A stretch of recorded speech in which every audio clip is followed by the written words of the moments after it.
Amados irmãos, boa noite a todos.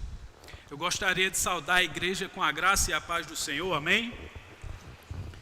Quero desde já agradecer o convite do pastor Walker de estar aqui hoje trazendo uma mensagem sobre um tema de fundamental importância e desde já registrar, como nosso irmão Samuel falou, o agradecimento de viver em comunhão com essa igreja que foi usada por Deus para transformar a minha vida, a sua vida, a vida de muitos irmãos que estão aqui. Então é sempre um privilégio estar aqui falando sobre a palavra de Deus. E meus irmãos, antes de começarmos essa mensagem, eu quero fazer um convite a vocês. Um convite à reflexão, à autoanálise, ao olhar sincero para dentro de si, mas tudo isso diante de Deus. O tema que nós vamos tratar hoje é um tema profundo, é um tema pessoal e, acima de tudo, é um tema necessário para todos nós que estamos aqui. Conversão genuína, as evidências de uma vida transformada por Deus. Então, o texto base da nossa reflexão, da nossa pregação de hoje, é um texto que já foi lido hoje, mas eu quero que você abra novamente a sua Bíblia na carta do apóstolo Paulo à igreja de Corinto, segunda carta aos Coríntios, capítulo 5, verso 17. Eu vou ler esse texto, depois nós vamos ler em conjunto. 2 Coríntios, capítulo 5, 17, quem achou, diga amém. E diz assim a palavra de Deus, aqui na minha versão. Assim, se alguém está em Cristo, nova criatura é. As coisas velhas já passaram, eis que tudo se fez novo. Então, leia em conjunto comigo, no 3. 1, 2, 3. Assim, se alguém está em Cristo, nova criatura é. As coisas velhas já se passaram, eis que tudo se fez novo. Ou eis que se fizeram novas, a depender da versão. Então eu quero orar, meu irmão, minha irmã, uma vez mais, a você também que nos acompanha pela transmissão, para que Deus nos conduza nessa noite na reflexão dessa palavra. Então, curvemos nossas cabeças e oremos. Santo Deus e eterno Pai, louvado e engrandecido seja o teu santo nome. Te adoramos, ó Deus, na beleza da tua santidade. Estamos aqui diante de ti, já entoamos louvores ao teu nome, já oramos ao teu bendito nome. E agora, Pai, eu te peço que o Senhor nos conduza nessa palavra, que o Senhor nos dê sabedoria, nos dê atenção e que nós estejamos atentos, Senhor, a tudo aquilo que o Senhor quer falar conosco por meio das tuas santas escrituras. Portanto, Senhor, nos conduz, nos dá o direcionamento correto, que a palavra aqui hoje pregada entre pelo nosso ouvido, fixe na nossa mente, mas sobretudo seja reverberada de maneira prática no nosso viver, no nosso corpo, no nosso dia a dia. Assim nós te oramos, Senhor, agradecidos no nome do teu amado Filho Jesus Cristo. Amém. Amados irmãos, essa declaração, esse texto que nós acabamos de ler do apóstolo Paulo, é uma verdade absoluta, mas é também um convite para que cada um de nós pare e pergunte a si mesmo: será que eu tenho vivido como uma nova criatura? Será que há evidências reais de que Deus tem transformado minha vida, dia após dia? Será que eu estou crescendo no meu processo de santificação ou me acomodei? Talvez você que está aqui nesta noite já seja um cristão há anos, mas sente que com o tempo, com o passar do tempo, foi esfriando, foi se distraindo, se distanciando daquilo que nós chamamos de primeiro amor. Ou talvez você esteja dando os primeiros passos na fé, começando a entender o Evangelho, ainda cheio de muitas perguntas, dúvidas e questionamentos, lutando com essas dúvidas e inseguranças. E ainda, pode ser que haja aqui alguém que ainda não se rendeu a Cristo, que tem ouvido a palavra de Deus, que tem sentido um chamado, mas que ainda não se entregou totalmente ao Senhor. Independentemente da sua situação, seja alguma dessas três que eu citei, ou outra situação, hoje à noite, Deus te convida a olhar com sinceridade para a sua história, a avaliar o seu coração, o seu caminhar, o seu relacionamento com Ele. Esse é um exercício que nós devemos fazer dia após dia. E nós estamos aqui hoje não para fazer nenhuma acusação, não para causar nenhuma vergonha, mas para fazer um chamado de volta, um despertamento, uma restauração, para te convidar a viver aquilo que Deus tem de melhor para nós, que é uma verdadeira transformação. E ao longo dessa palavra de hoje, eu também vou abrir o meu coração para vocês, vou contar para vocês de onde Deus me tirou, para onde Ele me levou, como Ele me resgatou de um poço de pecado e como Ele transformou radicalmente a minha história. Porque o que Deus fez comigo e o que Deus fez com tantos outros irmãos e irmãs que estão aqui essa noite, Ele também pode fazer com você, que ainda não se rendeu aos pés de Cristo, que ainda não nasceu de novo. Mas antes de falarmos, meus irmãos, sobre salvação, antes de falar sobre uma nova vida, sobre regeneração, conversão, nós precisamos entender de onde é que Deus nos tira. Nós somos salvos de quê? Ou por que precisamos de uma salvação? Ninguém valoriza a salvação até entender a gravidade da perdição. E para isso nós precisamos revisitarmos o início de todas as coisas. Lá no início, lá no Gênesis, no capítulo 1. Gênesis 1:31 vai dizer o seguinte: e viu Deus tudo quanto tinha feito, e eis que tudo era muito bom. Então, meus irmãos, a Bíblia diz que o mundo foi criado perfeito. O homem foi feito à imago Dei, isto é, a imagem e semelhança de Deus, sem dor, sem morte, sem culpa. Mas tudo isso muda de uma maneira radical. E quando é que isso muda, meus irmãos? Na queda. Gênesis capítulo 3 vai mostrar o momento em que o ser humano resolve desobedecer ao Criador. E aí o pecado entrou e com ele a morte. Como Romanos capítulo 5 verso 12 declara: por um só homem entrou o pecado no mundo, e pelo pecado a morte, assim também a morte passou a todos os homens, por isso que todos pecaram. O que é que isso significa? Que todos nós, eu e você, nascemos pecadores por natureza. Não é que a gente nasce neutro ou bom, como diriam os filósofos iluministas, a exemplo de Rousseau, que dizia que o homem nasce bom e a sociedade o corrompe. Não, meus irmãos, o homem não nasce bom e depois escolhe pecar. A gente já nasce inclinado para o pecado, uma disposição inata, inerente à nossa condição humana. Como disse o salmista Davi no Salmo 51, verso 5: eis que em iniquidade fui formado, e em pecado me concebeu minha mãe. Ou seja, estamos diante de um problema que não é só de comportamento, é de essência. Não é só uma questão meramente de fazer coisas erradas ou coisas certas, é de estar espiritualmente morto. Efésios capítulo 2, verso 1 deixa claro: ele vos deu vida quando? Estando vós mortos em delitos e pecados.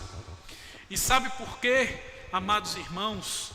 Tem tanta gente dentro de igreja, especialmente dentro de igrejas de teologias insalubres, mas que estão longe de Deus. É porque nunca entenderam isso. A realidade inerente da condição humana e a urgência de se render a Deus. Porque o problema humano não é emocional, não é social, não é político, é espiritual. O homem sem Deus não está só desviado, ele está morto. É por isso que Colossenses, capítulo 2, verso 13, confirma: a vós, quando estáveis mortos nos vossos pecados, vos vivificou juntamente com ele, perdoando-vos todas as ofensas. Por isso, não adianta meramente buscar uma vida melhor, longe de hábitos nocivos. Não adianta só frequentar eventualmente uma igreja. Não adianta só ouvir só louvores no Spotify, se o coração continuar morto. Absolutamente nada vai mudar. Então, quando falamos de evangelho, da condição humana, o problema não está nos galhos da árvore, o problema está naquela raiz, que é uma raiz morta e que, portanto, precisa ser vivificada. Por isso, o nosso Senhor e Salvador Jesus Cristo, lá em João, capítulo 3, verso 3, disse que, em verdade te digo, que aquele que não nascer de novo, não pode ver o reino de Deus. Portanto, o homem precisa mais do que conselhos, ele precisa mais do que terapias de autoestima, ele precisa mais do que virar uma chave emocional, ele precisa de um novo nascimento. E é exatamente sobre isso que vamos falar, sobre a obra soberana de Deus na conversão, a chamada regeneração.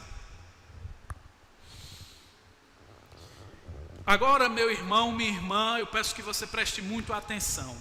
Depois de entender o tamanho do nosso problema, agora a gente precisa entender a grandeza da solução que só o nosso Deus pode dar. Afinal, se estamos aqui pregando o Evangelho, isso significa trazer boas novas, boas notícias para um pecador que está morto espiritualmente.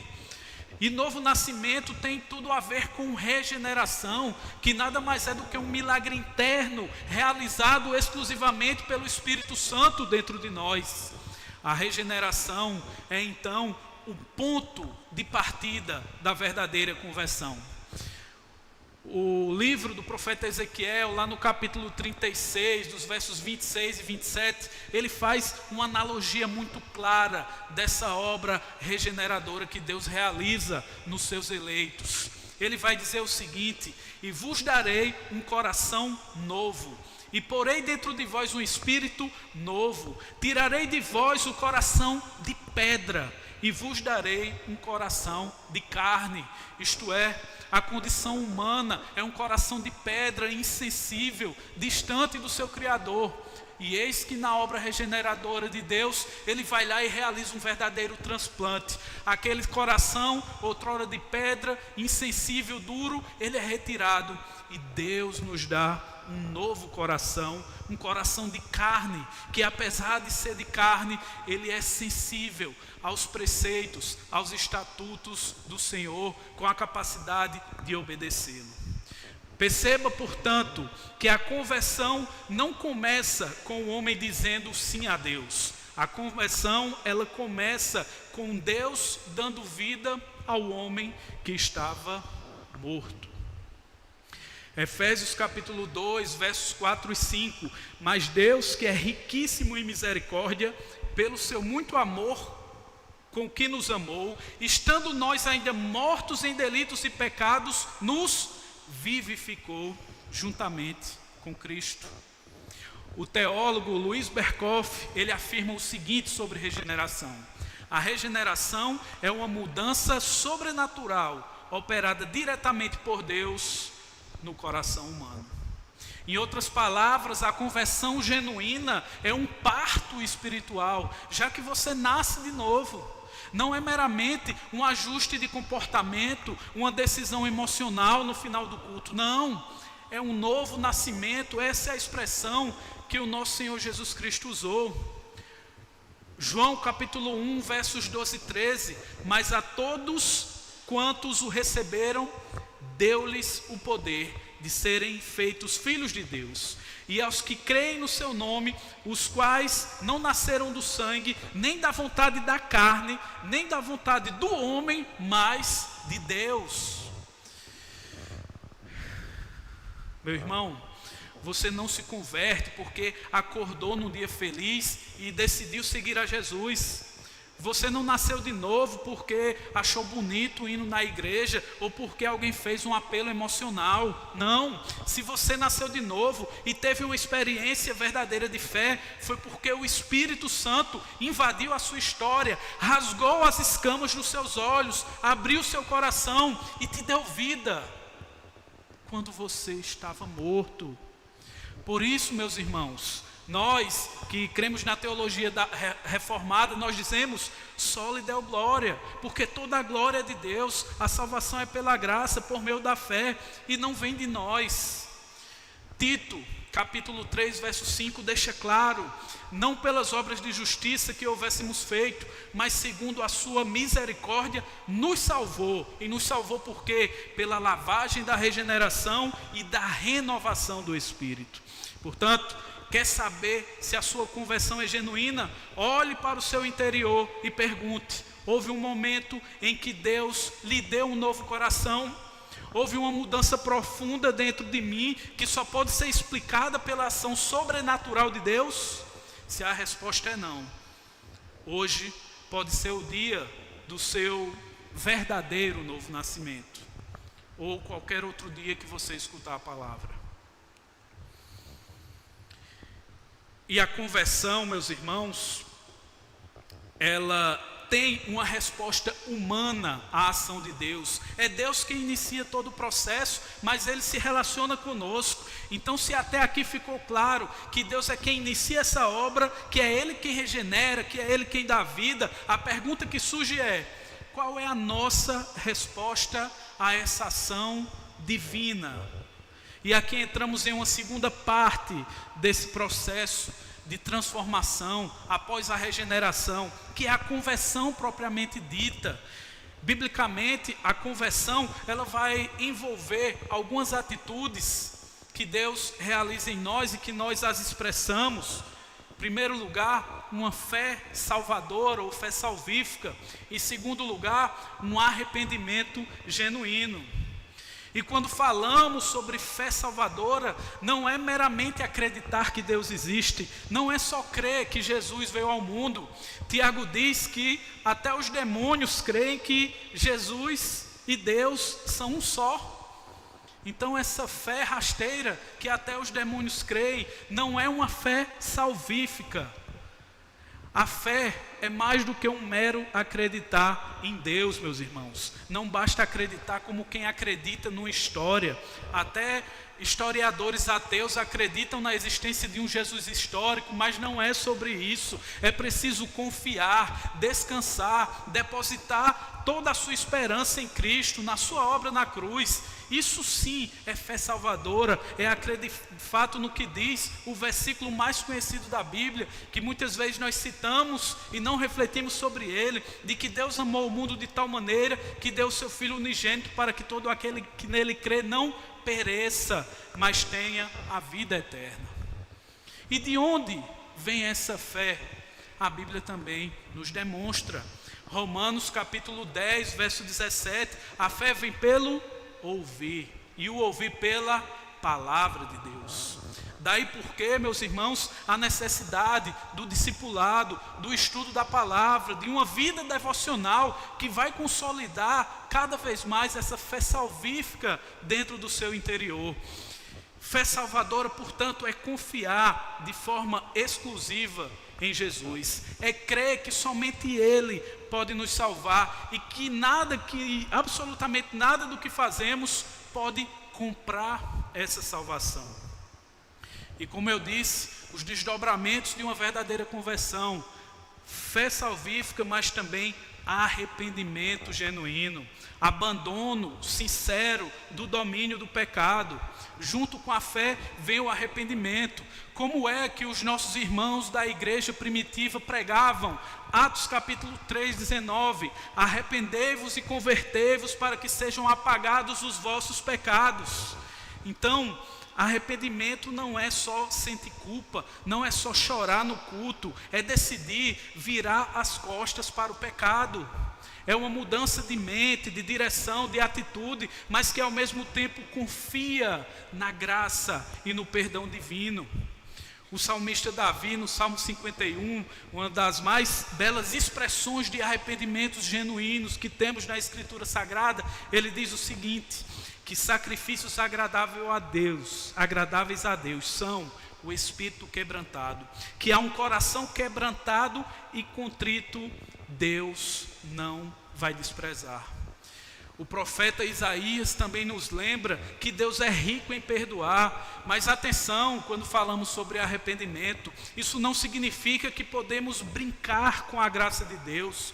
Deus perdoa sim o verdadeiro arrependimento, mas Deus não perdoa o arrependimento hipócrita, de fachada, aquele que é só da boca para fora, que não se reverbera em atitudes concretas. Enquanto o coração continua apegado ao pecado, ali não há genuíno arrependimento.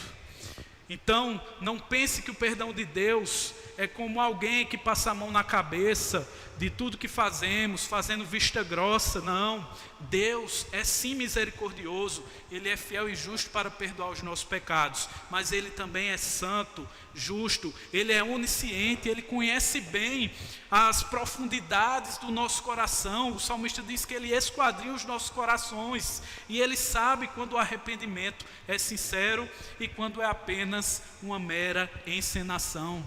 Arrependimento genuíno produz frutos. É por isso que Mateus capítulo 3, verso 8, lemos: produzir, pois, frutos dignos de arrependimento.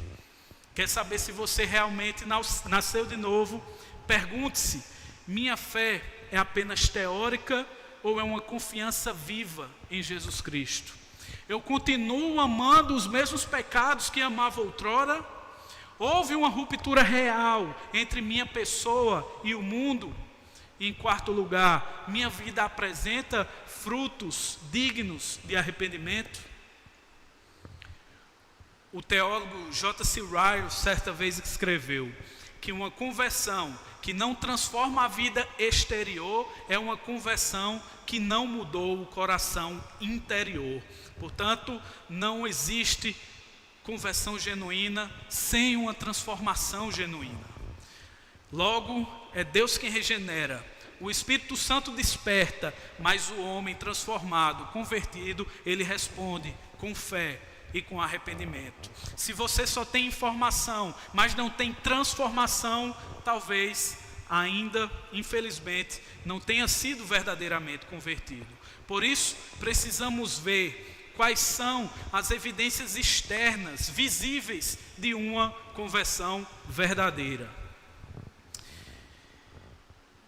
Então, deixa eu te dizer uma verdade que precisa ecoar forte aqui deste púlpito. Conversão que só acontece por dentro, mas não transborda para fora, ela é no mínimo suspeita. Não existe novo nascimento sem uma nova vida. Se Deus mexe no nosso coração, mais cedo ou mais tarde, isso vai aparecer nas nossas atitudes, nas palavras, nas escolhas, nos relacionamentos. O nosso Senhor Jesus Cristo foi direto quando Ele disse o quê? Pelos seus frutos os conhecereis. Mateus 7, verso 16. A regeneração, portanto, ela produz um novo caráter, ela vai produzir o fruto do Espírito, ela vai causar uma santidade progressiva nas nossas vidas e também vai nos impelir a realizarmos boas obras. Fruto do Espírito está lá em Gálatas capítulo 5, versos 22 e 23, que vai nos mostrar o nosso RG, ou seja, a nossa identidade espiritual de uma pessoa verdadeiramente transformada e convertida. Assim diz Gálatas 5, mas o fruto do Espírito é amor, alegria, paz, longanimidade, benignidade, bondade, fé, mansidão, domínio próprio. Em outras palavras, quando olhamos para o fruto do Espírito que habita no coração do verdadeiro convertido, se antes a pessoa era dominada por ódio, agora ela aprende a amar. Se antes ela só vivia de ansiedade, agora ela experimenta a paz que excede todo o entendimento. Se antes era uma pessoa impaciente, agora ela tem longanimidade. Se antes ela respondia tudo na ponta da língua, agora ela aprende a ter domínio próprio. E mais, em Efésios capítulo 4, do 25 ao 32, Paulo traz a parte prática, as marcas visíveis dessa nova vida. E eu quero que você agora abra comigo Efésios capítulo 4, nós vamos ler rapidamente aqui dos versos 25 ao 32, para vermos essas credenciais de uma vida verdadeiramente transformada. Efésios 4, 25.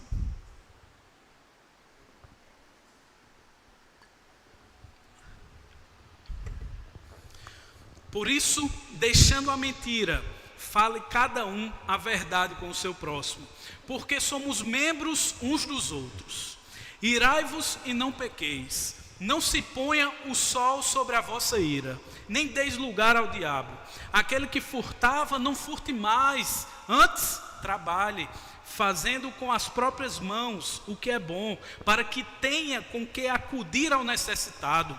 Não saia da vossa boca nenhuma palavra torpe, e sim unicamente a que for boa para a edificação, conforme a necessidade, e assim transmita graça aos que ouvem. E não entristeçais o Espírito de Deus, no qual fostes selados para o dia da redenção. Longe de vós toda amargura e cólera e ira e gritaria e blasfêmias, e bem assim toda malícia. Antes, sede uns para com os outros, benignos, compassivos, perdoando-vos uns aos outros, como também Deus, em Cristo, vos perdoou. Ou seja, meus irmãos, diante desse texto, a nova criatura, ela vai passar da mentira para a verdade, deixar a mentira e falar a verdade, cada um com o seu próximo. Crente de verdade, ele é transparente, ele não vive de disfarces. O texto também nos diz que o cristão transformado, ele vai da ira descontrolada para o domínio próprio. Irai-vos e não pequeis, não deis lugar ao diabo. Conversão genuína, portanto, ela traz equilíbrio emocional e fecha as portas ao inimigo. O texto também nos ensina que o cristão transformado, ele vai do roubo para o trabalho honesto e generoso. Aquele que furtava, não furte mais, agora trabalhe para repartir com quem tiver necessidade. Crente trabalha e abençoa os outros com o fruto do seu trabalho. Ele vai também, segundo o texto, da palavra torpe para a palavra que edifica. Não saia da vossa boca nenhuma palavra torpe, mas aquela que for boa para a edificação, e não entristeça o Espírito de Deus. Então, até o nosso vocabulário muda. O Espírito Santo se entristece quando usamos mal as palavras. E ainda, o texto nos ensina, nos versos 31 e 32, que toda amargura e ira e cólera seja tirada de entre vós. Antes, sede uns para com os outros, benignos, misericordiosos, perdoando-vos uns aos outros. E por quê? Porque Deus nos perdoou em Cristo. O teólogo John Stott, comentando esse texto, ele diz que nosso perdão aos outros deve ser exatamente o reflexo daquele perdão que nós recebemos de Deus. E meus irmãos, se alguém me visse 14 anos atrás, vendo minha vida totalmente bagunçada, minha linguagem suja, minha mente cheia de ódio, jamais imaginaria que eu estaria aqui hoje pregando o Evangelho. Com isso quero dizer que o cristão de verdade não é que ele é perfeito, mas ele é transformado paulatinamente, e ele buscará perseguir esse alvo até o fim das suas vidas. Paul Washer escreve que se alguém pode passar a vida inteira afirmando ser cristão, mas sem demonstrar fruto algum de transformação, é provável que nunca tenha nascido de novo. Então, o que é que acompanha essa conversão genuína? A santificação, as boas obras, o fruto do Espírito.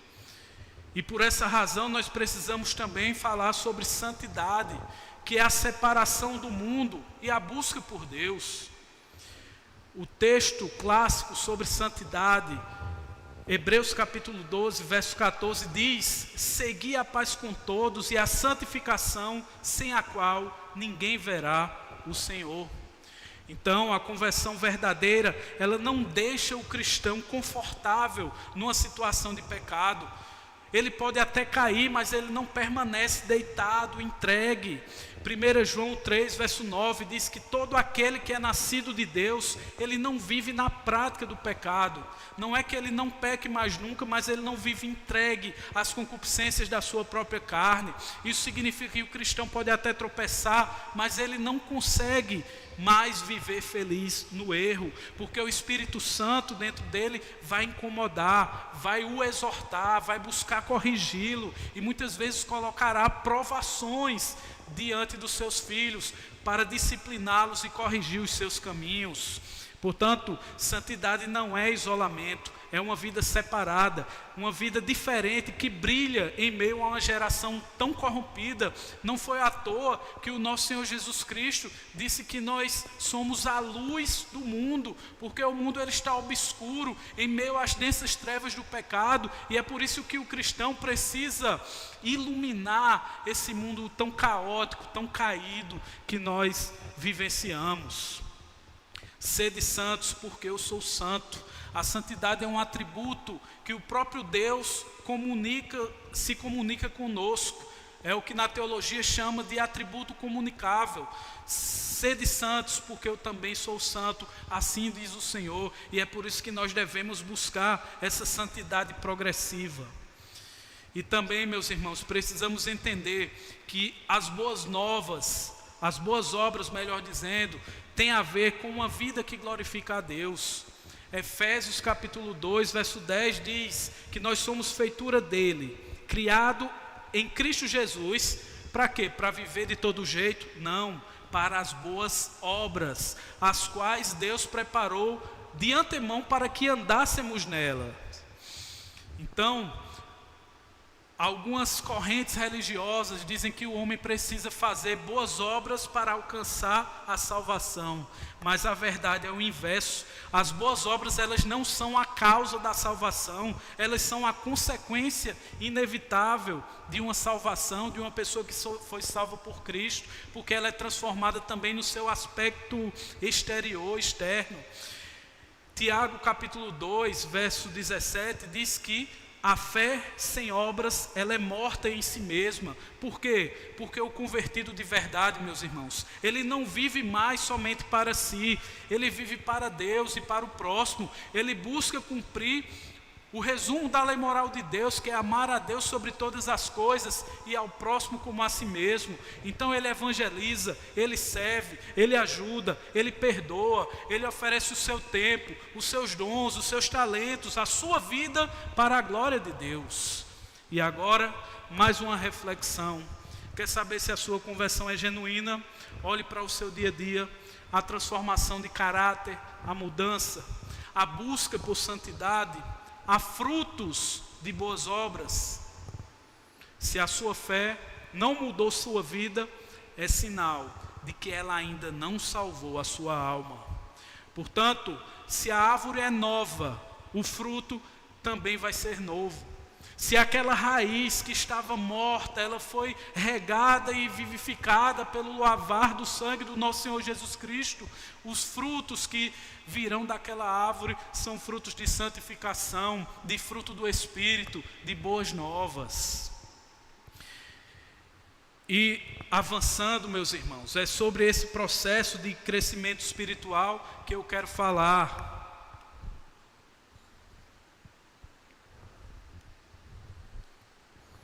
quero falar sobre a escada da vida cristã, um progresso de santificação progressiva. Até agora nós já falamos sobre a regeneração, sobre a conversão, sobre os frutos visíveis. E eu preciso te dizer algo muito importante, meus irmãos. A vida cristã não é um evento pontual, não é aquilo que aconteceu, por exemplo, em um evento. Na verdade, a vida cristã, ela é um processo. E nesse processo a conversão não é o ponto final, ela é o ponto de partida. Então, como diz Filipenses capítulo 1, verso 6, aquele que começou em vós a boa obra, haverá de aperfeiçoá-la até o dia de Jesus Cristo. Então Deus não apenas te salva, Ele começa a te moldar, a te transformar, a te santificar, dia após dia, passo a passo, degrau por degrau, e isso vai continuar até o fim das nossas vidas.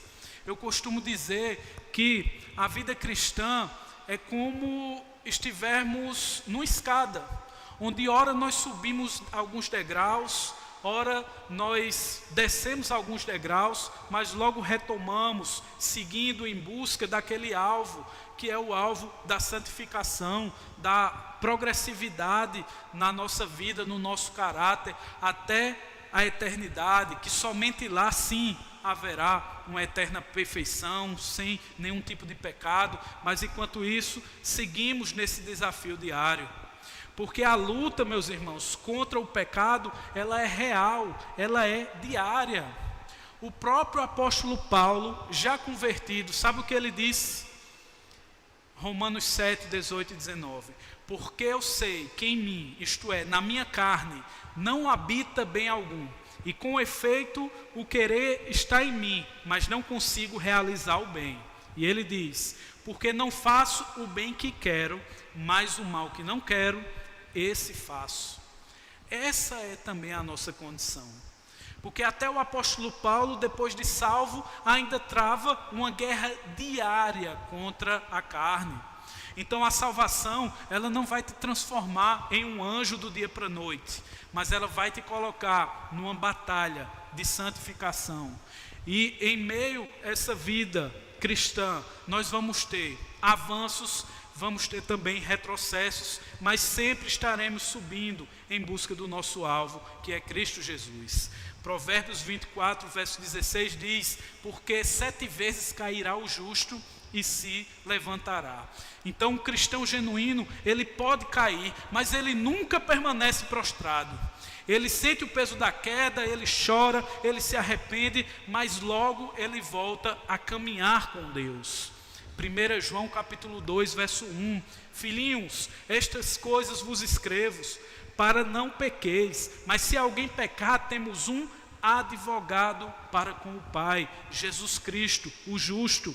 A caminhada cristã é assim, meus irmãos, com lágrimas, com joelhos ralados, com arrependimentos sinceros, mas sempre com os olhos fitos em Jesus.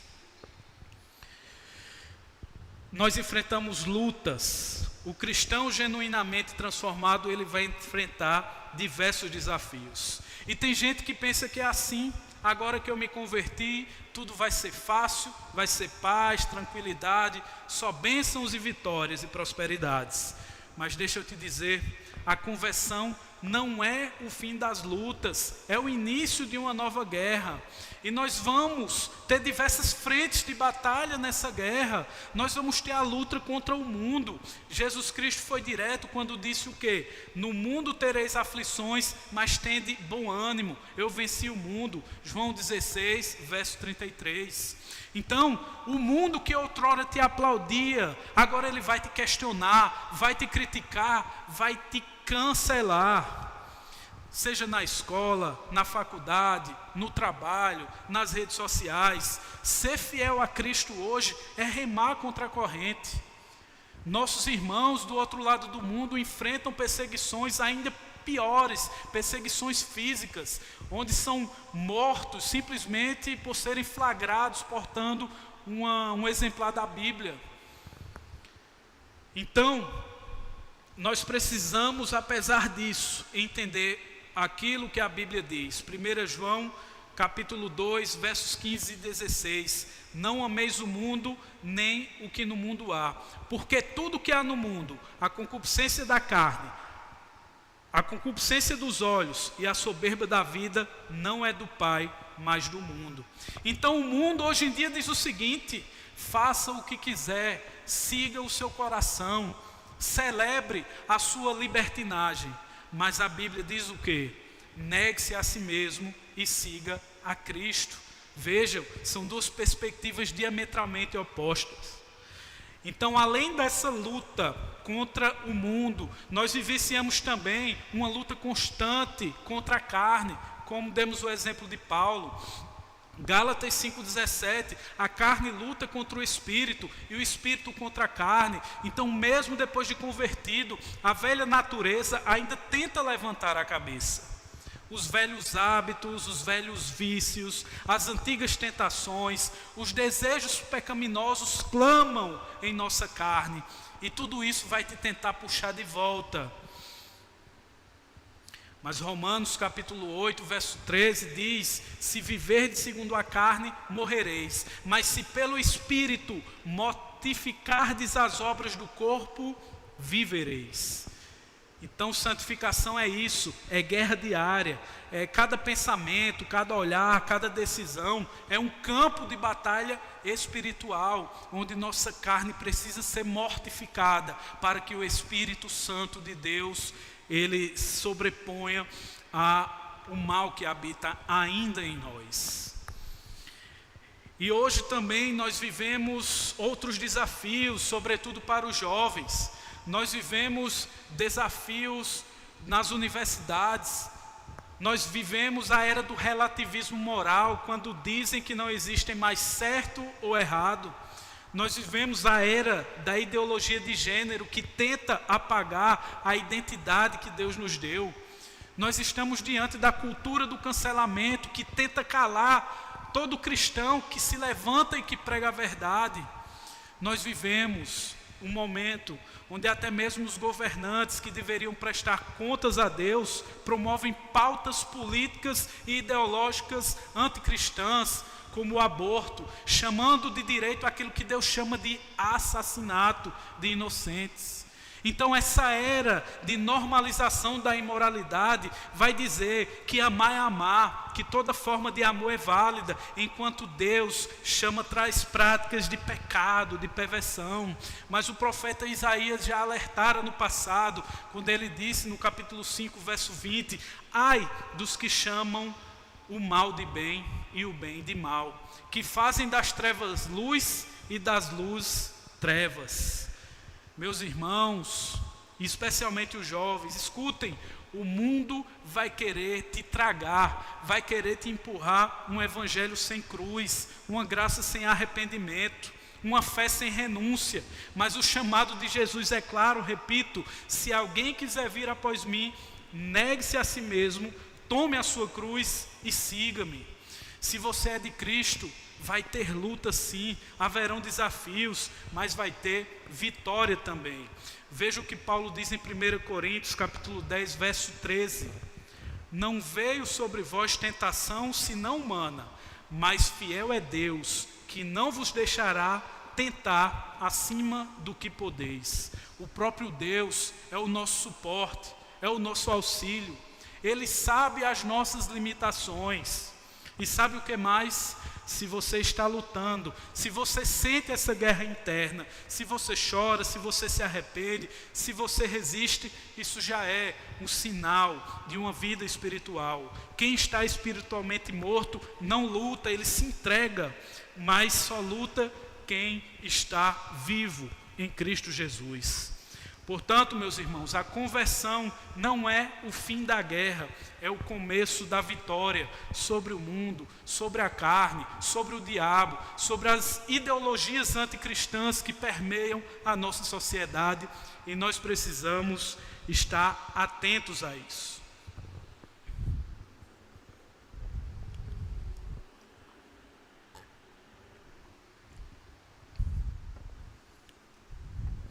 E meus irmãos, tudo que nós falamos até aqui tudo que preguei hoje à noite não diz respeito apenas a uma teoria, a uma teologia, mas isso tem a ver também com a nossa vida prática, a obras que Deus realizou no meio do seu povo, na vida de muitas pessoas.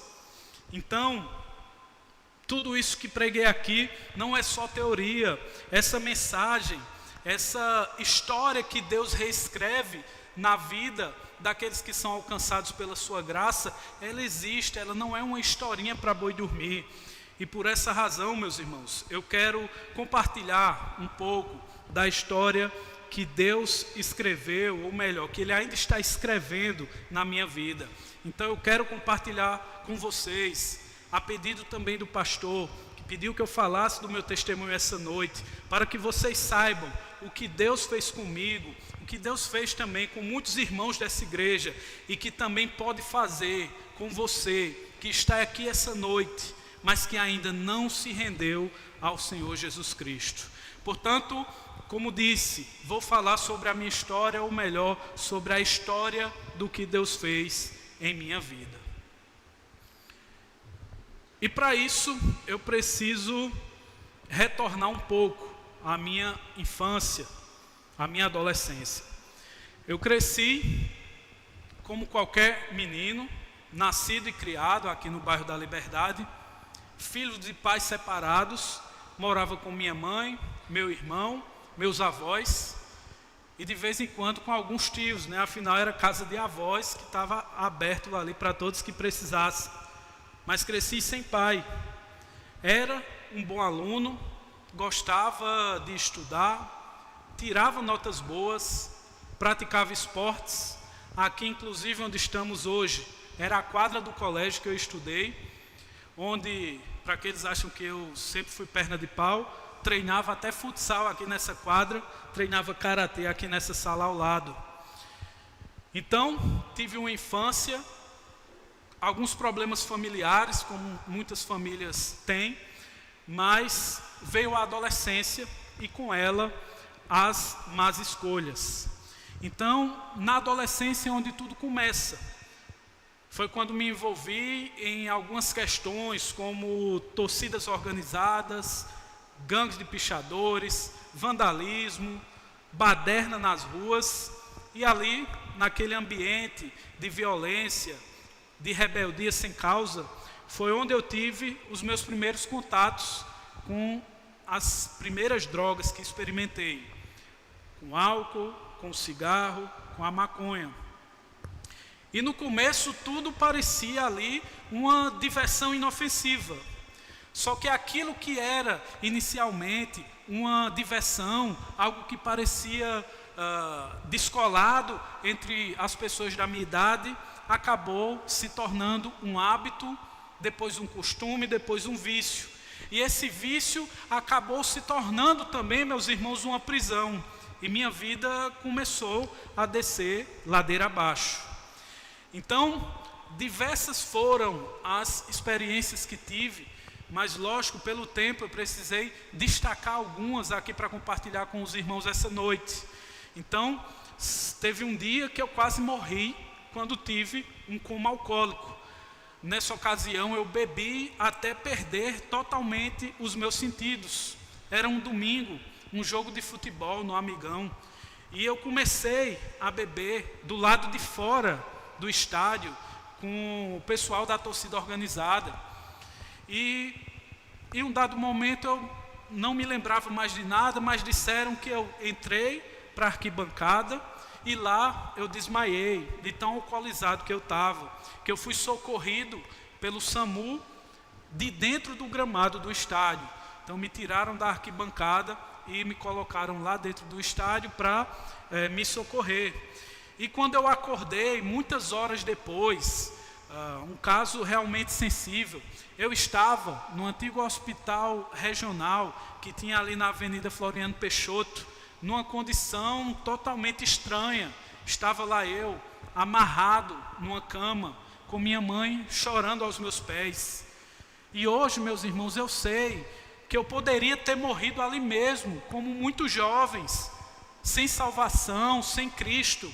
Mas Deus mesmo sem eu merecer, ainda me deu outras chances.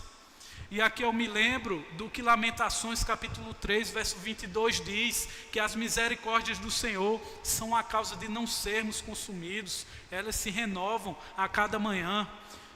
E nesse momento, certamente Deus teve misericórdia, não só por esse livramento, mas por tantos outros que tive ao longo dessa trajetória e dessa vida que estou compartilhando com vocês. Mas, meus irmãos, tudo vai piorar ainda mais na juventude. Festas, vícios e um risco maior ainda de envolvimento com crimes, com tráfico e com a própria morte. Minha juventude foi marcada por um estilo de vida dissoluto, desregrado, sem limite, sem freio. Todo dia eu estava no bar da esquina da minha casa. Todo dia estava procurando uma festa, uma farra. Várias vezes me envolvi em viagens arriscadas, com pessoas embriagadas ou drogadas, dirigindo um carro, colocando a nossa vida em risco e a dos outros também, que estavam na estrada. Essa época agora de São João, eu estava lá, rigorosamente os 30 dias de festa. E aquilo que começou com drogas, entre aspas, mais leves, como cigarro e bebida, avançava para drogas mais pesadas, como a cocaína e depois até mesmo o crack. Todos vocês sabem que o crack é uma droga extremamente destruidora. Ela nos coloca numa situação de humilhação, um vício irracional que não coloca limites quando você quer conseguir a droga. Uma droga que consome o corpo, a mente, a alma. Ela nos destrói fisicamente, acaba com o nosso corpo. Ela nos destrói mentalmente. A nossa saúde mental fica totalmente transtornada e também espiritualmente, porque nós não vemos sentido na vida, senão cada dia mais fumar mais uma pedra, 2, 3, quantas o dinheiro puder comprar. E nesse contexto, meus irmãos, eu vi vários amigos perderem tudo, absolutamente tudo. Alguns nunca mais saíram dessa prisão que é o vício. Muitos foram presos, internados em clínicas, até hoje lutam contra o vício, outros já se entregaram totalmente ao vício e outros infelizmente perderam a própria vida. Por isso que digo que se hoje estou vivo é só pela misericórdia de Deus também. Salmo 40, verso 2 diz o seguinte: tirou-me de um lago horrível, de um charco de lodo, pôs os meus pés sobre uma rocha, firmou os meus passos. Deus me livrou e hoje eu estou aqui para alertar aqueles que ainda insistem em viver uma vida entregue a essa desilusão. Essa vida de ilusão só termina em tragédia. Certamente você tem diversos exemplos de pessoas que perderam suas vidas nesse contexto. E aí, meus irmãos, o abismo era cada vez maior, um abismo chama o outro, como diz a Bíblia. Então, compartilhando um pouco com vocês, essa vida dissoluta e desregrada em meio ao mundo de festas, de drogas, me levou a várias situações. Mesmo depois desses sustos, de livramentos, eu continuei me afundando ainda mais. A essa altura eu não queria mais saber nada de estudo, tinha abandonado a escola. E eu, para sustentar o vício, eu acabei fazendo várias coisas. Naturalmente, graças à minha inclinação ao mal, como um pecador ainda não regenerado por Deus. Então eu furtava dinheiro e objetos dentro da minha própria casa para vender e para sustentar os vícios. Eu não trabalhava e a pensão que eu recebia do meu pai não era suficiente para aquele estilo de vida. A essa altura, minha mãe já havia me flagrado com drogas dentro de casa, depois de uma festa, de frente para um computador, preparando uma carreira de cocaína para cheirar. E depois desse dia, a preocupação em casa só aumentava. Cada pessoa que me procurava, que chegava lá, Rafinha está aí, ela achava que era ou um traficante que eu estava devendo, ou a polícia para me prender, porque eu estava envolvido nesse contexto. Então, me envolvi também com relacionamentos promíscuos, infidelidade, prostituição, uma vida absolutamente desregrada, distante de Deus. E com isso, minha saúde foi ficando cada vez mais debilitada. Tremores, insônia, crises de ansiedade, noites em claro, corpo fraco, mente perturbada, às vezes até pensamentos suicidas por viver uma vida totalmente sem propósito, sem finalidade. E para piorar, me envolvi com gente perigosa. Para poder sustentar o próprio vício, eu acabei me envolvendo com o tráfico também. Estelionatários, bandidos, homicidas, pessoas que explodiam bancos aqui e em outras cidades. E vivia nessa vida cada vez mais, me envolvendo com pessoas mais perigosas, em situações de perigo, e imerso a esse contexto totalmente sem propósito, que claramente caminhava para algo que nenhum de nós quer passar.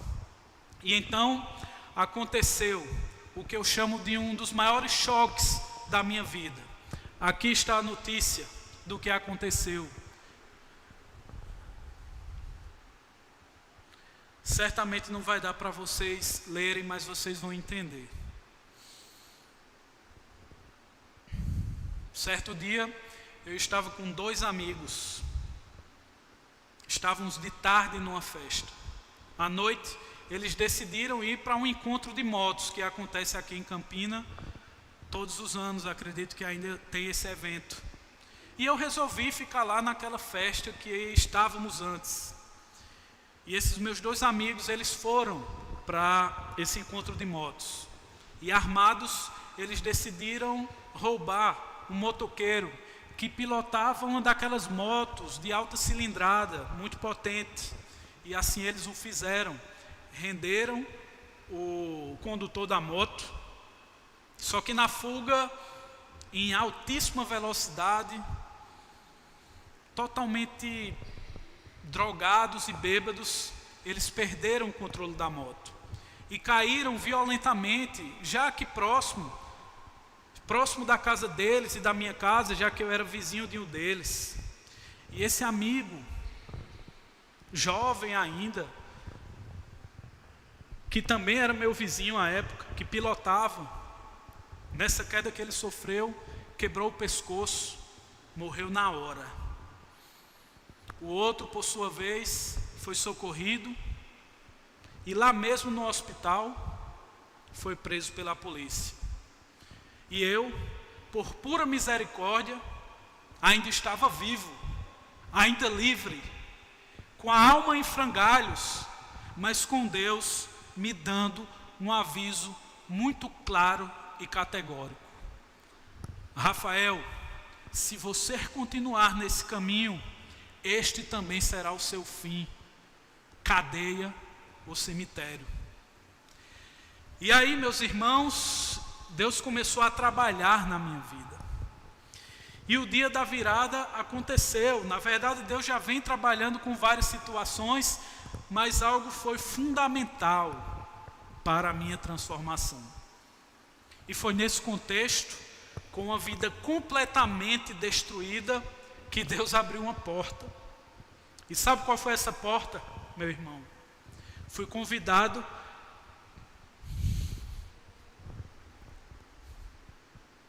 para participar do primeiro EJC da Igreja Congregacional Zona Sul, há 14 anos. E na época eu fui sem grandes expectativas, imaginava que era alguma coisa de religioso, de crente. Fui sem entender, mas Deus já tinha um plano para aquela ocasião. E foi lá naquele final de semana que Deus me confrontou, que Deus me quebrou, que Deus me chamou, que Deus me alcançou. Foi naquele EJC que fui rendido a Cristo. Foi lá que eu chorei, que eu me arrependi como nunca e que eu nasci de novo. Como lemos inicialmente aqui, se alguém está em Cristo, é nova criatura. As coisas velhas ficam para trás e se fazem novas. E aqui eu quero chamar a atenção, especialmente de você que participou do último EJC aqui da igreja, que certamente temos alguns encontristas aqui essa noite. Assim como Deus me transformou naquele encontro, Ele pode estar começando uma nova trilha na sua vida também. Talvez você ainda esteja em um processo, talvez você ainda tenha muitas dúvidas, mas o mesmo Deus que começou a obra em mim, pode completar em você. E voltando para o testemunho, continuando a minha história, depois daquele encontro com Deus, começou uma nova etapa, fazendo jus ao que diz o versículo: nova criatura, as coisas se fazem nova. E aí vieram coisas que eu jamais imaginei que iria vivenciar: a libertação, o arrependimento, a restauração. Então, Deus começou trabalhando em mim, me libertando das drogas, do alcoolismo, da promiscuidade. Hoje sou casado, graças a Deus. Das más companhias, das dívidas com o crime. Me deu uma nova mente, um novo coração, um novo propósito. Retomei os estudos, comecei a trabalhar, a ter responsabilidades, casei. Tudo mudou radicalmente depois dessa obra divina em minha vida. Conheci lugares que eu jamais imaginei que ia visitar, aqui no Brasil ou no exterior. Hoje, pela graça de Deus e somente por Ele, sou advogado, professor, escritor, esposo, mas principalmente um servo de Cristo. Levo esse testemunho para crianças, jovens e adolescentes da nossa cidade e de outros lugares, buscando livrá-las do mundo das drogas. Defendo os valores cristãos na política, na esfera pública. Então aquele jovem do passado que o mundo dizia que não tinha mais jeito, hoje está aqui pregando, testemunhando para a glória de Deus e para a derrota do inimigo e dizendo: se Deus fez comigo, Ele também pode fazer com você. Dito isto, meus irmãos, quero dizer, para quem está afastado, Deus te chama de volta. Para quem está frio, hoje é dia de renovo. Para quem está em dúvida, hoje é dia de se render ao chamado de Cristo. Para quem acabou de fazer o EJC e não conhecia a palavra, o processo de Deus na sua vida só está começando. Lembre-se, aquele que começou a boa obra em vós, há de completá-la até o dia de Cristo Jesus. E depois de tudo que falamos e ouvimos nessa noite, meus irmãos, eu quero me encaminhar para as nossas conclusões. Depois de tudo que o Espírito Santo já tem feito no coração de muitos aqui, chegou o momento de atender ao chamado de Cristo. Essa pregação, essa palavra de hoje, não é apenas uma reflexão. Sempre que Deus fala conosco, é uma convocação do próprio Deus. Já dizia o reformador João Calvino, como diz 2 Coríntios, capítulo 6, verso 2: eis aqui e agora o tempo aceitável, eis aqui o dia da salvação. Não é amanhã, não é mês que vem, é hoje, porque é Deus quem chama, quando Ele quer, da forma que Ele quer e para quem Ele quer. E meus irmãos, temos que ter urgência e celeridade em atender esse chamado.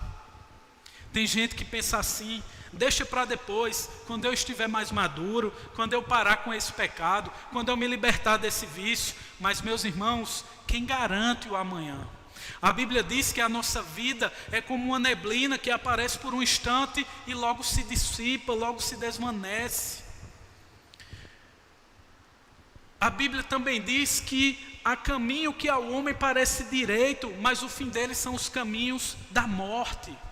Quando Deus chama, é nosso dever responder, porque o chamado do Senhor é eficaz, é inadiável, é urgente, é soberano. Esse chamado é para todos os que os Pai escolheu, em todas as situações. Para você que já é cristão, hoje é renovação, é arrependimento, é dia de voltar ao primeiro amor. Para você que está começando na fé, o Espírito Santo diz: permaneça firme, não olhe para trás, as coisas velhas se passaram e se fizeram novas. Quem começou a obra vai concluir. E para você que ainda não depositou a sua fé em Cristo, hoje é dia de atender e de responder a esse chamado, o chamado que o Pai está fazendo. João 6, verso 37, todo aquele que o Pai me dá, virá a mim, e o que vem a mim de maneira alguma o lançarei fora. Não pense que você vai a Deus por vontade própria. É o Pai que está te atraindo, te convencendo, te chamando, te trazendo aqui nesta noite. E sabe de uma coisa? Deus, Ele é especialista em chamar quem o mundo acha que não tem mais jeito. Se você olhar para a minha história, para a história de pessoas como Samuel, você vai ver isso claramente, e de tantos outros. Nenhum caso é impossível para a graça de Deus. A porta está aberta, ela é estreita, mas ela pode se fechar a qualquer momento.